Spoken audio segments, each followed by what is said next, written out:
Et là, il faut que je parle. Eh oui. Ah mince. À couper. Je suis Vanessa Pi et je suis archéologue de la forêt.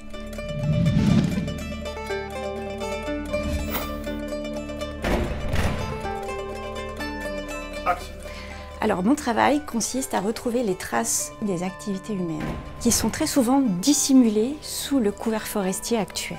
Pour caractériser les forêts disparues, j'étudie les traces, qui sont le plus souvent des charbons de bois ou des bois gorgés d'eau, voire fossiles.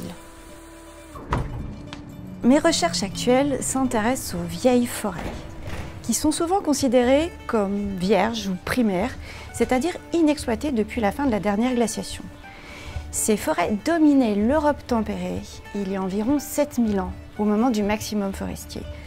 Et aujourd'hui, elles ne représentent plus que 3% de la couverture forestière totale en Europe et 0,1% en France. Cet état de fait est très embêtant. C'est préoccupant, car ces forêts contiennent une biodiversité exceptionnelle. Elles capturent de grandes quantités de carbone et sont capables d'atténuer localement les effets du changement climatique. Alors dans le charbon, tout est bon.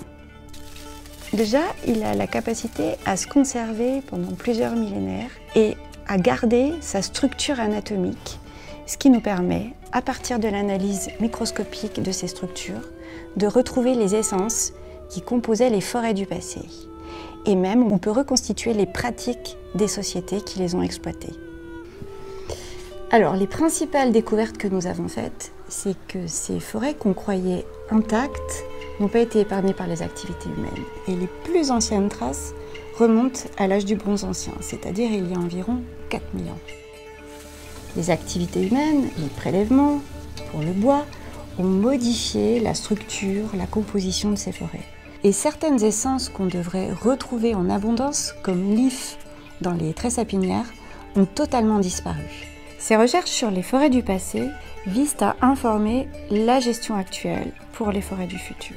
Par exemple, nos travaux ont démontré qu'en réduisant les prélèvements de bois, mais également qu'en conservant des éléments anciens dans les parties exploitées, rendaient les forêts plus résilientes et permettaient de conserver une riche biodiversité.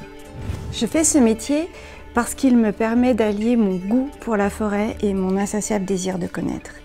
Je suis tout particulièrement fascinée par leur incroyable capacité d'adaptation, y compris pendant les heures les plus sombres de leur histoire. Posture de l'arbre.